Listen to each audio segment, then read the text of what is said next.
What would you do if you saw a child trembling in fear, refusing to sit down, hiding a secret so dark it could break your heart? At Maplewood Elementary, a quiet janitor named Mr. Harold Bennett noticed something chilling one morning. A little boy named Ethan Carter, hovering near his desk, his small legs shaking as if the very act of sitting could unleash a nightmare. Beneath his oversized, tattered clothes, Harold sensed a story of pain waiting to be uncovered, a silent cry for help that no one else seemed to hear. This is a tale of empathy, courage, and the power of one person to change a life forever. A story that will grip your heart and leave you questioning. Can one adult's determination turn a child's fear into safety? At Daily Narrated Stories, we bring you tales that inspire and uplift, and we're so close to 1,000 subscribers. Join us on this journey by subscribing today, and let's dive into Ethan and Harold's story together. Mr. Harold Bennett had been a janitor at Maplewood Elementary for 16 years, a humble school nestled in a suburban neighborhood with neatly trimmed hedges and cheerful staff. He was the kind of man who faded into the background. Teachers offered a quick nod, sometimes calling him Mr. B, if they spoke at all, while children raced past, lost in their laughter or urgent dashes to the bathroom. Harold cherished that invisibility.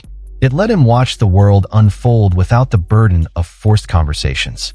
He often thought of himself as the unseen gears of a clock, keeping the school ticking while never being noticed, his mop and bucket a quiet extension of his steady hands. But what if that quiet role was about to thrust him into a moment that would change everything? Harold began each day before dawn, arriving when the school was still cloaked in silence, the air crisp with the promise of a new day. He'd unlock the heavy front doors, their hinges creaking softly, check the creaky boiler room with its faint hum, and flip on the hallway lights, watching them flicker to life like a gentle sunrise. Over the years, he'd become a master at predicting the day's chaos. A leaky sink in the music room, a stuck locker by the gym, a dim bulb in the library casting shadows over the books.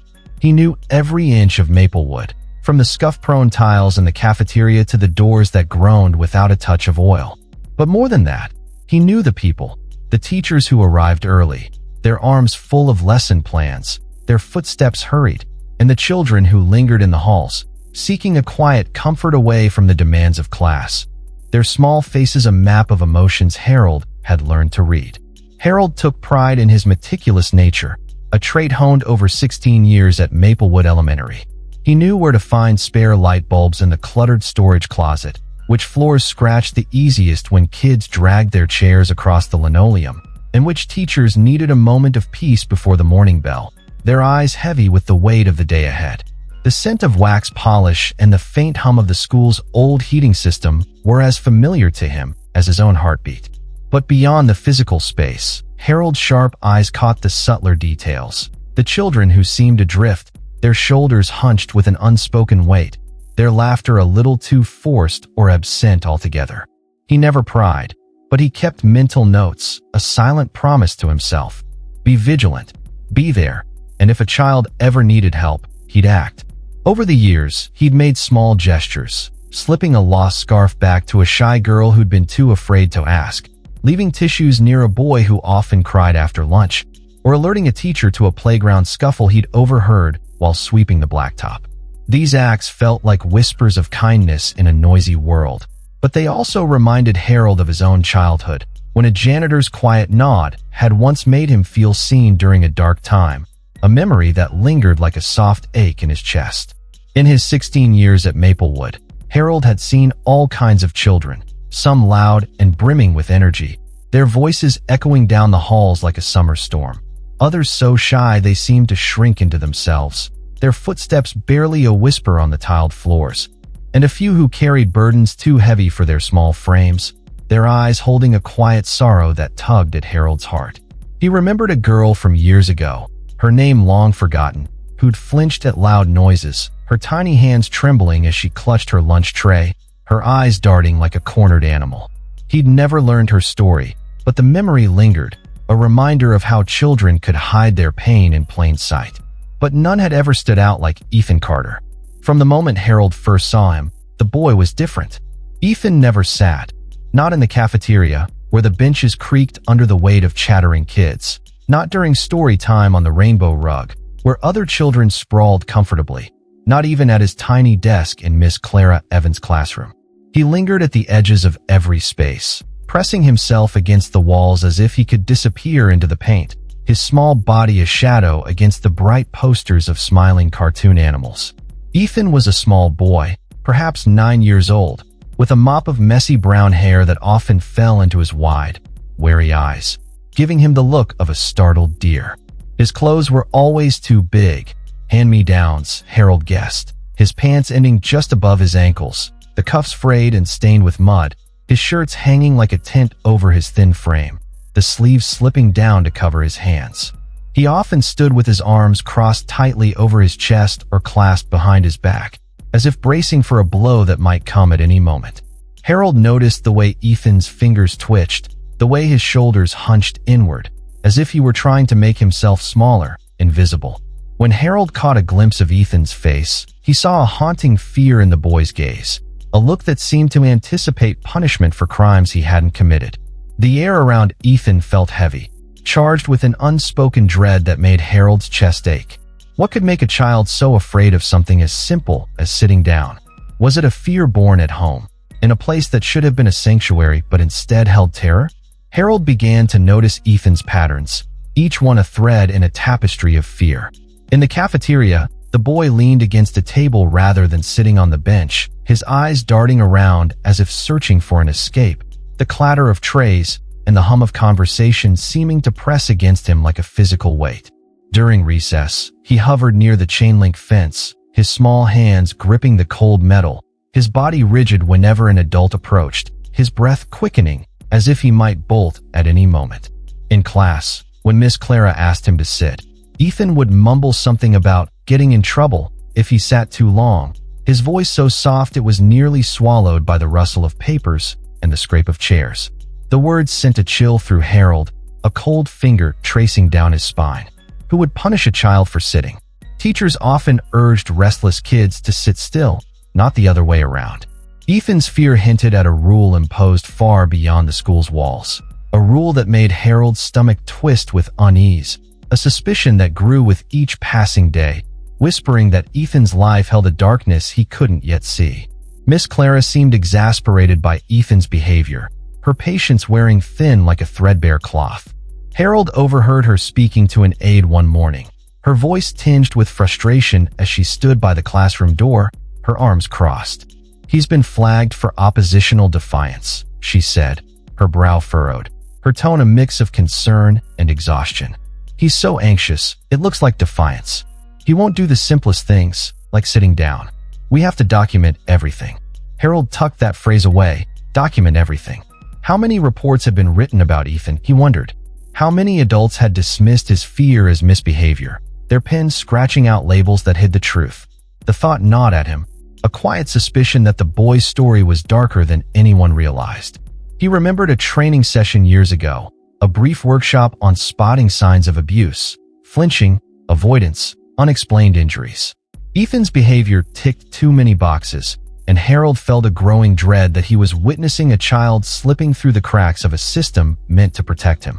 One crisp Tuesday morning, a few weeks into the fall semester, Harold was mopping the hallway outside Miss Clara's classroom, the air sharp with the scent of fallen leaves drifting through an open window. The floor was sticky with spilled juice and dusted with chalk from the older kids' projects, the white powder clinging to his mop like a ghost. He'd set up his yellow caution sign, its faded letters a familiar warning, when he noticed Ethan standing frozen by his cubby, the wooden shelf creaking under the weight of backpacks and coats. The boy's backpack hung from one shoulder, its straps frayed and patched with duct tape, his legs trembling as if they might give out under an invisible burden. The other children bustled around him, chattering and digging for their supplies, their voices a bright cacophony of excitement. But Ethan stood like a statue, his breath shallow, his eyes fixed on the floor as if it might swallow him whole. Harold's heart clenched, a sharp pang of worry cutting through him. Something was terribly wrong, something that went beyond a child's quirk or restlessness. Harold set his mop aside, the wooden handle clattering softly against the bucket, the sound echoing in the quiet hallway. He approached the boy with careful steps, his boots squeaking faintly on the wet floor, his shadow falling over Ethan like a protective shield. He kept his voice low, warm, like a soft blanket on a cold night, hoping to ease the boy's fear. "Hey, little man," he said gently, crouching slightly to meet Ethan's eye level. "You doing okay?"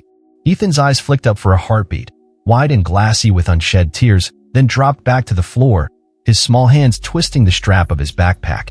His voice was barely a whisper, trembling like a leaf in the wind, each word heavy with a terror that made Harold's blood run cold. "If I sit too long," he murmured, "the bruises come back." Harold froze, his breath catching in his throat. "Bruises?" The word hung in the air like a storm cloud, heavy with unspoken horror, a confirmation of the fears that had been growing in Harold's mind. Before he could ask more, Ethan slipped away, his small frame darting into the classroom as Miss Clara called the students to gather, leaving Harold standing there, the mop handle gripped tightly in his hands, a wave of alarm crashing over him. That night, Harold couldn't shake the image of Ethan's trembling legs, the fear in his whispered words, the way his voice had cracked on the word bruises. In his small apartment, the walls lined with faded photos and a single bookshelf of worn novels, he pulled out an old leather-bound notebook he called his memory log. The pages were filled with years of observations, notes about broken pipes, flickering lights, and, sometimes, the children who seemed to need more than a clean hallway. Under the dim glow of a lamp, he wrote about Ethan's trembling, the mention of bruises, the dread in his eyes, his pen scratching against the paper as if trying to capture the weight of the moment. Harold wasn't a teacher or a counselor, but he knew he couldn't ignore this. What if Ethan's bruises were a sign of something far worse than a playground tumble? He thought of his own past, the sting of his father's belt, the way he'd hidden his own bruises under long sleeves, the shame that had kept him silent. He'd been lucky a teacher had noticed, had helped him escape. Now, he felt a fierce resolve to be that person for Ethan, to be the one who didn't look away. The next day, Harold sought out the school nurse, Mrs. Ellis, a kind woman with tired eyes who'd seen too many cases slip through the cracks, her desk cluttered with files and a half-empty coffee mug. "Do you have anything on Ethan Carter?" he asked, his voice low, his hands clasped tightly in front of him. Mrs. Ellis sighed, her shoulders slumping as she rifled through a drawer, pulling out a thin file. "We filed a concern a few weeks ago, possible neglect," she said, her voice heavy with resignation. But it was dismissed as behavioral manipulation by his foster guardian. "The system's a mess, Harold. We flagged it, but nothing happened." The foster guardian's name was Victor Hayes, a former wrestler with no criminal record, his name written in neat script on the file. He'd taken Ethan in after a brief stay at another home, a transition that should have been a fresh start but instead seemed to have plunged the boy into a nightmare. Harold's gut twisted, a cold knot of suspicion tightening. He'd met foster parents before, some were angels, their homes warm with love, others, less so, their care a facade for something darker. Could Victor be the source of Ethan's fear, the one who'd taught him to dread the simple act of sitting? Harold decided to keep a closer eye on Ethan, his janitor's cart becoming a shield for his quiet vigilance, its wheels squeaking softly as he moved through the halls. He watched Ethan during lunch, noting how the boy stood by the wall, his tray balanced awkwardly on his arm, his eyes scanning the room like a hunted animal. He observed him at recess, where Ethan lingered by the fence, his small hands gripping the metal so tightly his knuckles turned white, his breath visible in the chilly air as he glanced nervously at every passing teacher. 2 days later, Harold was cleaning the boys' bathroom during a quiet mid-morning hour. The school hushed except for the faint hum of his mop against the tiles and the distant murmur of lessons. The air smelled of bleach and damp tile, the fluorescent lights casting a harsh glow over the empty stalls. Then, a soft thud echoed from one of the stalls, followed by a muffled whimper that sent a jolt through Harold's chest, his mop slipping from his hands to clatter against the floor. He froze, his heart pounding, a cold sweat breaking out on his brow as he stepped toward the stall, his boots echoing in the silence. Through the gap beneath the door, he saw a pair of small sneakers, Ethan's sneakers, motionless on the cold tile, the laces frayed and knotted.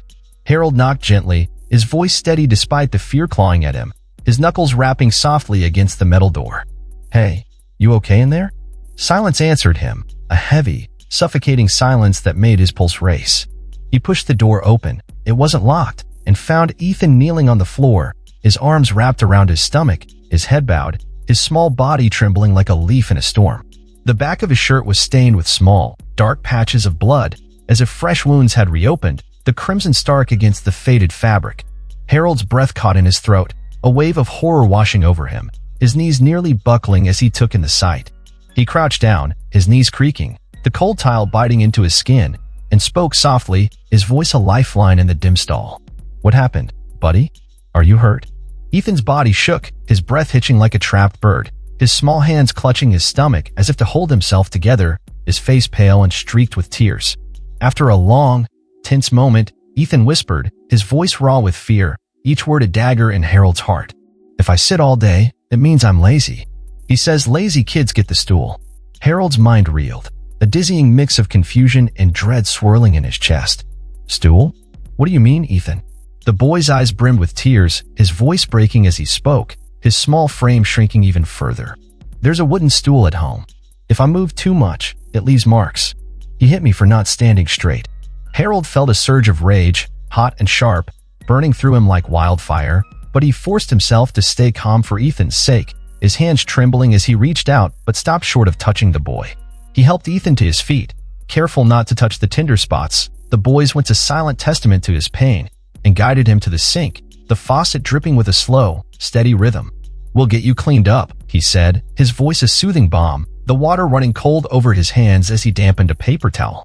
"But we can't ignore this. I need to tell someone, okay?" Ethan's eyes widened with panic, his small hands clutching Harold's sleeve, his nails digging into the fabric, his voice trembling with terror. "No, he'll find out," he stammered, his breath coming in short, ragged gasps, his eyes darting toward the door as if Victor might burst through at any moment. Harold placed a reassuring hand near the boy's shoulder, not touching him, his heart breaking at the fear in Ethan's eyes, the raw, unfiltered dread that seemed to consume him. "It's not right for him to hurt you," he said firmly, his voice steady despite the storm of emotions inside him. "We'll keep you safe." That afternoon, Harold wrote a detailed report, his hands shaking as he described Ethan's injuries, the mention of the stool, the blood on his shirt, the ink smudging where his fingers trembled. He took a discreet photo of the stains, hating himself for documenting a child's pain but knowing it might be the only proof he had. The cameras click a hollow sound in the empty nurse's office. He submitted it to the school administration, hoping they'd act, his heart pounding with a mix of hope and fear. The vice principal, Miss Laura Hensley, read the report with a furrowed brow, her lips pressed into a thin line, her office smelling of lavender air freshener and old books. "I'll send this to the district child welfare liaison," she promised, her voice tight with concern. Harold left her office with a flicker of hope, the weight of the report like a stone in his pocket, but 2 days later, Miss Laura pulled him aside in the hallway, her face grim, the fluorescent lights casting shadows under her eyes. "No visible injuries during the home visit. The child denies fear. The guardian is cooperative. No further action," she said, her words a punch to Harold's gut. Harold's blood boiled, his hands clenching into fists at his sides. "What about the blood on his shirt?" he demanded, his voice rising despite himself. Miss Laura sighed, her shoulders slumping. "They said it was an old stain. Ethan claimed he fell playing outside. There's no proof, Harold. Victor has no record. The system was failing Ethan, and Harold felt the weight of that failure like a stone in his chest, a bitter taste of helplessness on his tongue. That night, Harold sat in his dimly lit apartment, the hum of the refrigerator the only sound as he flipped through his memory log, the pages crinkling under his fingers. Ethan's words about the stool echoed in his mind, each one a dagger of guilt, a reminder of his own powerlessness. He thought of his own childhood, the sting of his father's belt, the way he'd hidden his own bruises under long sleeves, the shame that had kept him silent until a teacher had noticed, had helped him escape. Now, he felt a fierce resolve to be that person for Ethan, to be the one who didn't look away. The system might have failed, but he wouldn't. He needed evidence, something undeniable, something that couldn't be dismissed with a shrug and a signature. He paced his small living room, the floorboards creaking under his weight, his mind racing with possibilities, each one more desperate than the last. What if he was too late? What if Ethan's next bruise was one he couldn't heal from? Harold devised a plan, one that made his palms sweat with its risk, his heart pounding as he considered the consequences. Maplewood had a drop-off zone at the front of the school, where parents and guardians lined up each morning, their cars idling in the crisp dawn air. Near the entrance was a small supply closet, its narrow window offering a clear view of the curb, the glass smudged with years of fingerprints. If he placed a motion-activated camera there, he might catch Victor's treatment of Ethan on film, a glimpse of the truth that no one could deny. It wasn't exactly legal, and the thought of being caught made his stomach churn, but Harold's moral compass pointed firmly toward protecting the boy, the risk a small price to pay for Ethan's safety. The next morning, he set up the camera, angling it toward the drop-off sign, his hands trembling as he adjusted the lens, his breath fogging the cold glass. He hid his actions from the world, the closet's shadows a cloak for his quiet rebellion. Days passed with no clear evidence, each one stretching longer than the last, the waiting a slow torture that gnawed at Harold's nerves. Ethan arrived each morning, his posture rigid, his eyes downcast, barely speaking to the broad-shouldered man who dropped him off. Victor, Harold assumed, his presence a dark cloud over the boy's small frame. Harold reviewed the footage each night, his eyes burning from the strain, the blue glow of his laptop casting shadows on the walls of his apartment, but saw nothing conclusive, just Ethan stepping out of the car, his movements slow and deliberate. Then walking up the sidewalk, his head bowed. Doubt crept in, a cold whisper in the back of his mind. What if the abuse happened only at home, behind closed doors, in a place Harold couldn't reach? What if he was too late, and Ethan was suffering even now, his cries unheard? The thought kept Harold awake, his dreams haunted by the image of Ethan's bloodstained shirt, the sound of his trembling voice. Then, one foggy morning, the camera captured what he'd feared, the footage a stark confirmation of his worst suspicions. At 7:09 a.m., Victor's car pulled up, the engine rumbling in the quiet dawn, the sky streaked with pale gray. Ethan stepped out, moving as if each step pained him, his small hands clutching his backpack like a lifeline. Suddenly, Victor lunged forward, yanking the boy's backpack with such force that Ethan's head snapped back, his small body stumbling on the curb. Harold watched, his breath caught in his throat, his hands gripping the edge of his desk as Victor delivered a sharp slap to the back of Ethan's head, the sound of faint crack in the silent footage. The boy staggered, his small frame trembling, his face a mask of terror, his eyes wide with a fear that made Harold's heart ache. Victor shoved the backpack at him, his movements brimming with aggression, his broad shoulders a looming threat. The exchange lasted only seconds, but the camera caught enough, the lens capturing the raw violence of the moment. Ethan looked dazed, stepping forward with shaky steps, his small hands trembling as he clutched the backpack to his chest, his breath visible in the cold air. Victor's face was partially turned away from the lens, but the aggression was unmistakable, a predator's rage directed at a defenseless child. Ethan and Victor exchanged words. Though the camera had no audio, the boy's face a mask of fear, his lips moving in what looked like a plea. The confrontation lasted only a few seconds, but it was enough to confirm that physical abuse was happening, a truth that no one could deny.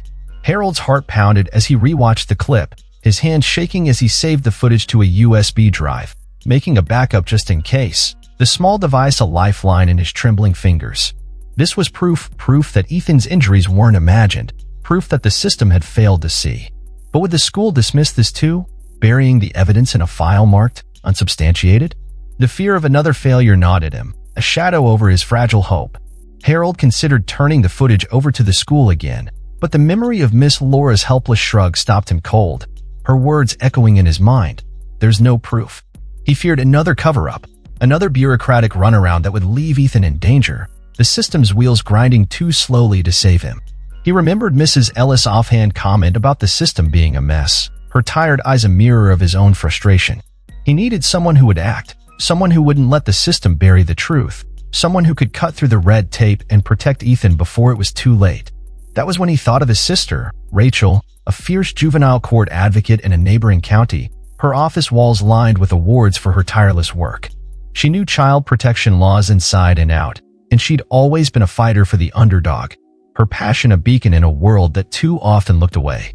Harold felt a flicker of hope, a small light in the darkness, but the fear of failure still lingered, a weight he couldn't shake. That same evening, Harold drove an hour to Rachel's house, the USB drive burning a hole in his pocket, the highway stretching out before him like a ribbon of uncertainty. The sky was dark, the stars hidden behind a thick layer of clouds, the hum of the car's engine a steady rhythm against his racing thoughts. He told her everything, Ethan's bruises, the stool, the dismissed reports, the video, his voice breaking as he recounted the boy's trembling words, the blood on his shirt, the slap captured on film.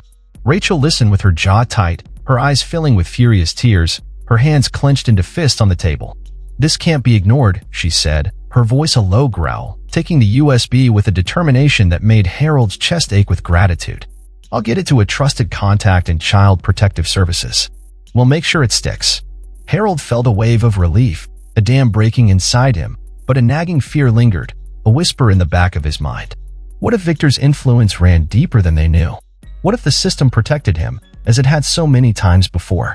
The uncertainty was a shadow over his hope, a reminder of how fragile Ethan's safety still was. Rachel's contact uncovered a chilling truth, one that made Harold's blood run cold, his hands trembling as he listened to her update over the phone.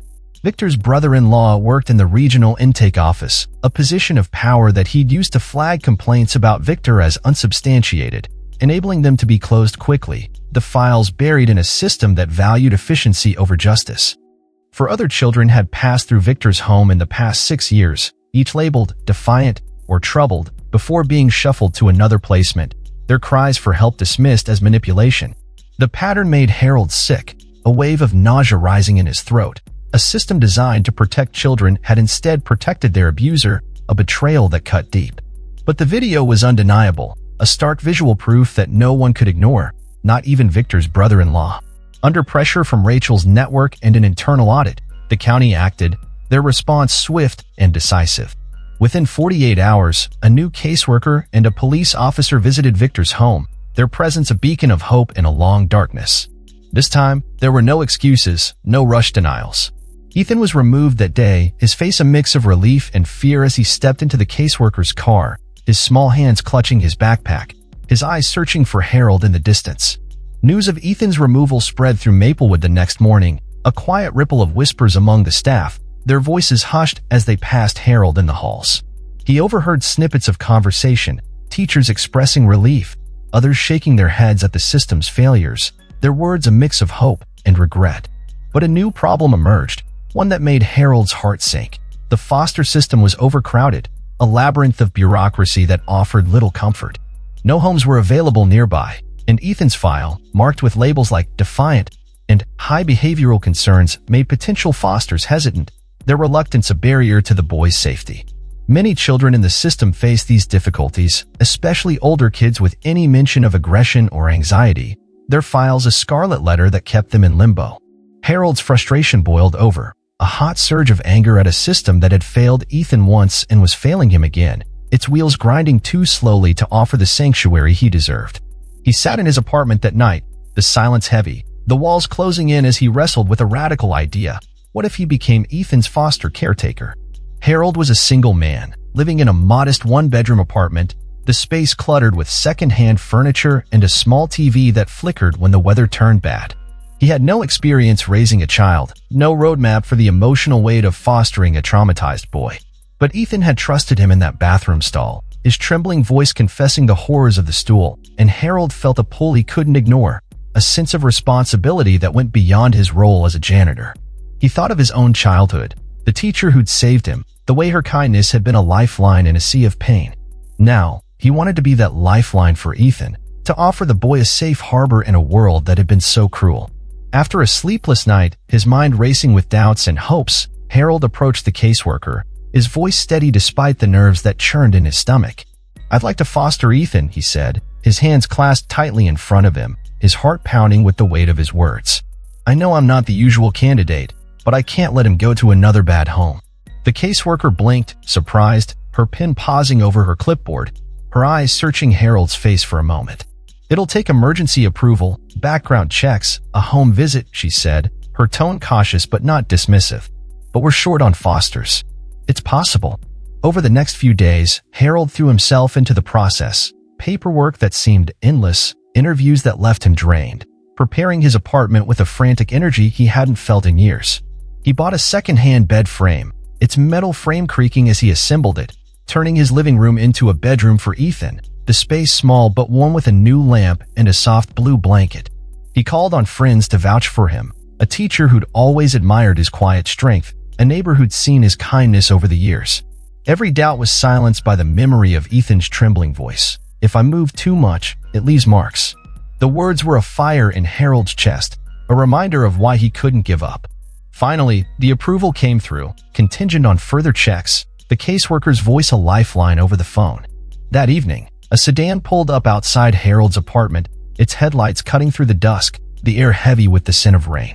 Ethan stepped out, clutching his worn backpack, its straps frayed and patched with duct tape, his face pale under the street lamp's glow, his eyes wide with a mix of hope and fear.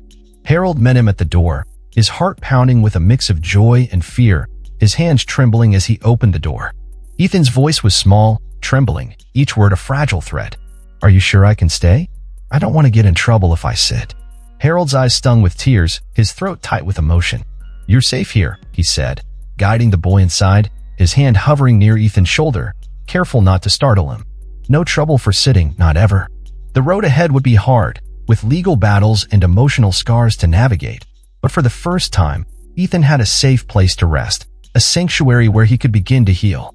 The next morning, Harold brought Ethan to school, not as a janitor passing by, but as his foster caretaker, the weight of the role both daunting and sacred. The staff noticed, some raised eyebrows in surprise, others offered quiet nods of support, their smiles a small comfort in the face of the unknown.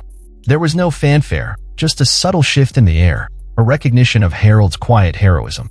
Ethan seemed unsure, glancing at Harold as if waiting for a reprimand that never came, his small hands clutching his backpack as they walked through the halls.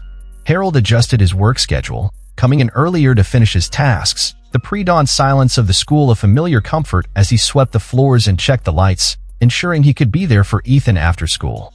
A steady presence in the boy's uncertain world. Teachers began to soften toward Ethan, their perception shifting as they saw him through a new lens, some apologizing for misjudging him as defiant, their voices tinged with regret. Miss Clara pulled Harold aside one day, her eyes bright with a small victory. "He's starting to engage more," she said, her voice warm. "He still struggles with sitting, but he's trying." Slowly, Ethan's shoulders relaxed, the tension easing like a knot slowly untying, his small frame no longer braced for a blow that never came. One small victory stood out. The first time Ethan sat on a cafeteria bench, the moment a quiet triumph that brought tears to Harold's eyes. He lowered himself carefully, his eyes darting around as if expecting a blow, the chatter of the cafeteria fading into the background as he held his breath, but none came. Harold watched from across the room, a lump in his throat, his heart swelling with a pride he couldn't name. For Ethan, sitting was a foreign act, one tied to pain and punishment under Victor's rule, and this small act was a step toward healing. The shadows of that trauma lingered, a dark undercurrent in Ethan's small victories. Ethan woke from nightmares, his small body trembling, his cries echoing through the apartment, or froze if Harold moved too quickly. His eyes wide with a fear that hadn't yet faded. Harold learned to move slowly, to speak softly, to give Ethan the space he needed to feel safe, each day a lesson in patience and love. But there were signs of healing, small glimmers of hope that kept Harold going. The nurse noted that Ethan's bruises were fading, the purple marks giving way to smooth skin, and no new ones appeared, a quiet testament to the safety Harold had fought to provide. Harold felt a quiet pride in these small steps forward, a sense of purpose that filled the empty spaces in his life, but he remained vigilant, knowing how easily the system had overlooked Ethan before. The memory of that failure a constant reminder to stay alert. Harold focused on creating a stable home, cooking simple meals like pancakes and scrambled eggs, the kitchen filled with the warm scent of butter and syrup, teaching Ethan small chores without fear of punishment, how to fold a towel, how to water a small potted plant on the windowsill, and letting him watch cartoons after homework, the sound of laughter and new melody in the apartment. Sometimes they sat in silence, a new experience for a boy who lived in dread of stillness, the quiet a balm for Ethan's wounded soul. At school, Ethan began to change, his small victories a beacon of hope. He'd look up when spoken to, answering in short sentences instead of whispers, his voice gaining strength with each passing day. Miss Clara noted that he was engaging more in class, though he still tensed when asked to sit for long, his body remembering the pain of the stool even as his mind began to heal. Harold remained vigilant, knowing how easily the system had overlooked Ethan before, the memory of that failure a shadow over his hope. One afternoon, as Harold pushed his cart toward the art room to clean up a spill, the air thick with the scent of paint and glue, Ethan approached him in the hallway, holding a piece of paper, his small hands trembling slightly. It was a drawing, a tall stool painted in soft yellows and oranges, with no sharp edges, a stark contrast to the nightmare of Victor's stool. Beneath it, Ethan had written, "This is a safe stool. No hurting." Harold's throat tightened, his eyes stinging with tears as he took the paper, the crayon lines a testament to Ethan's fragile hope. "This is beautiful, Ethan," he said, his voice thick with emotion. "Can you tell me about it?" Ethan shrugged, his voice soft, his eyes downcast. "Stools shouldn't hurt. They should just be for sitting." Harold rested a hand on the boy's shoulder, his touch gentle, his voice steady. "You're right. I'll make sure nothing hurts you like that again." A spark of trust flickered in Ethan's eyes, a small flame in the darkness. That trust was tested when news broke that Victor was appealing Ethan's removal, claiming the boy was unstable and had lied about the abuse, his words a twisted attempt to reclaim control. Harold's stomach churned at the thought of Ethan being forced back into that nightmare, the image of the stool looming in his mind like a specter. Rachel reassured him that the evidence, the video, the reopened files from other fosters, was strong, and Victor's brother-in-law's involvement was under investigation, a scandal that threatened to unravel the system's failures. Still, the uncertainty hung over them like a storm cloud, a dark shadow over their fragile peace. Harold doubled his efforts to make Ethan feel safe, packing him lunches with little notes. "You're brave, Ethan," buying him clothes that actually fit, the soft fabric a comfort against his healing skin, and walking him to school each morning, a quiet protector by his side, his presence a shield against the world. One evening, as they ate spaghetti at Harold's small kitchen table, the room warm with the glow of a single lamp, Ethan opened up about the stool, his voice trembling as he spoke, his fork forgotten in his hand. "He made me sit on it for hours," he said, his eyes fixed on the table, his voice breaking with each word. "If I moved, he'd say I was lazy, and the bruises would be worse." Harold's heart ached, his fists clenching under the table, a wave of anger and sorrow washing over him.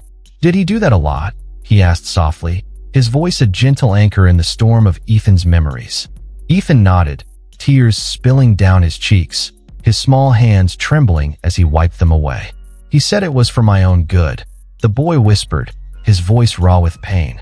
Harold reached across the table, his hand hovering near Ethan's, his voice steady despite the rage inside him. "That wasn't for your good, Ethan. You didn't deserve that. You're safe now." The boy's tears fell, but there was a flicker of relief in his eyes, a small step toward healing. Behind the scenes, the case against Victor gained momentum, a slow but steady unraveling of the truth. The brother-in-law was suspended, his office raided for evidence, and old files from Victor's previous fosters were reopened, revealing a pattern of abuse that stretched back years, a trail of broken children that the system had ignored. The story threatened to become a local scandal, though it was overshadowed by larger news, its impact a quiet ripple in a noisy world. Harold didn't care about the headlines. He cared about Ethan, about keeping him safe, about ensuring he never slipped through the cracks again. He was ready to testify if needed, despite his fear of speaking in court, the thought of standing before a judge making his palms sweat. At Maplewood, life went on. Harold fixed leaky faucets, replaced bulbs, wiped down tables, the familiar rhythm of his work a comfort in the chaos, while Ethan navigated school projects and small dramas, his small victories a testament to his resilience. Miss Clara shared a small triumph one day, her voice bright with hope as she spoke to Harold in the hallway, the air filled with the scent of crayons and construction paper. "He joined a reading group today," she said, her eyes shining. "He sat at the table, shifted a lot, but he stayed. That's progress." Harold felt a swell of pride, a warmth spreading through him at the thought of Ethan taking that small step, the act of sitting a quiet rebellion against the fear that had once ruled him. The court case loomed, with Victor insisting the video was misinterpreted, calling the slap a playful tap, his lies a desperate attempt to reclaim control. But the new caseworker and advocate were relentless, armed with evidence of Victor's pattern of abuse, their determination a beacon of hope in the darkness. Ethan sometimes asked, his voice small, "Will that man take me back?" His eyes wide with fear, his small hands clutching Harold's sleeve.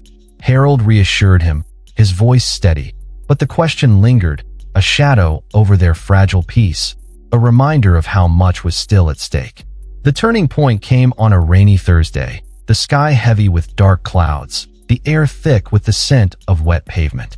Harold was scrubbing a stubborn stain in the gym, the squeak of his rag against the floor a steady rhythm, when Miss Laura called him to the office, her voice urgent over the intercom. Her face was alight with relief as he stepped into her office, the walls lined with certificates and a faded photo of her family. "The case is closed," she said, her voice a hushed whisper, as if speaking too loudly might break the spell. "Victor lost his appeal. The charges are official. Ethan stays with you." Harold exhaled, a weight lifting from his shoulders, the air rushing out of him in a long, shuddering breath. He thought of Ethan's terrified face, the specter of the stool that had haunted him for so long. Now, the boy could heal, could grow, could be a child again. Miss Laura squeezed his arm, her touch warm, her voice soft. "You did more than anyone expected, Harold. Thank you." The words warmed him, a quiet validation of his fight, but his focus was on Ethan, on the future they could now build together, a future free from fear. Harold found Ethan in the hallway after school, rummaging through his cubby, the wooden shelf creaking under the weight of backpacks and coats. The boy looked up, his eyes wary, but softened at Harold's gentle smile, a warmth that seemed to chase away the shadows. "They said I can stay," Ethan whispered, tears glistening in his eyes, his voice trembling with a fragile hope. Harold nodded, his throat tight, his heart swelling with a quiet joy. "That's right, buddy. We're heading home soon. And if you want to sit on the couch tonight, you can, however long you like." A small, hesitant smile broke across Ethan's face, a glimmer of hope in his gaze, a light that had been absent for so long. That evening, as Harold locked up Maplewood and led Ethan to the car, he felt months of worry dissolve, the weight of the past lifting like a fog in the morning sun. The boy who once feared sitting was finally free to rest, to heal, to be a child again. They walked into the twilight, side by side, an unlikely pair bound by trust and resilience, their shadows stretching long across the parking lot. Ethan paused at the car, turning to Harold with a soft question, his voice small but steady. "Can we watch a movie tonight? I'll sit on the couch." Harold's voice caught, thick with emotion, his eyes stinging with unshed tears. "Of course, bud. We'll watch whatever you want." This moment, a simple act of sitting, was a triumph, a testament to the power of one person's courage to stand up for what's right. Ethan's journey reminds us that even in the darkest moments, hope can bloom through the cracks, and a single act of kindness can change a life forever. It's a story of resilience, of the quiet strength that lives in those who notice the unnoticed, who fight for the voiceless, who refuse to look away. What does this story make you reflect on? Have you ever witnessed or experienced a moment where one person's empathy made all the difference? Share your thoughts in the comments. We'd love to hear your story, to know how Ethan and Harold's journey has touched your heart. At Daily Narrated Stories, we're dedicated to bringing you tales like Ethan and Harold's, stories that inspire, uplift, and remind us of the strength within us all, the power of compassion to heal even the deepest wounds. If this story touched your heart, don't miss out. Subscribe now and join our community. We're racing toward 1,000 subscribers, and your support can help us get there today. Hit that subscribe button, like this video, and share it with someone who needs to hear this message of hope. Time is fleeting, and your choice matters. Be part of our mission to share life-changing stories that make the world a little brighter. Thank you for watching, and we'll see you in the next story, where another tale of courage and kindness awaits.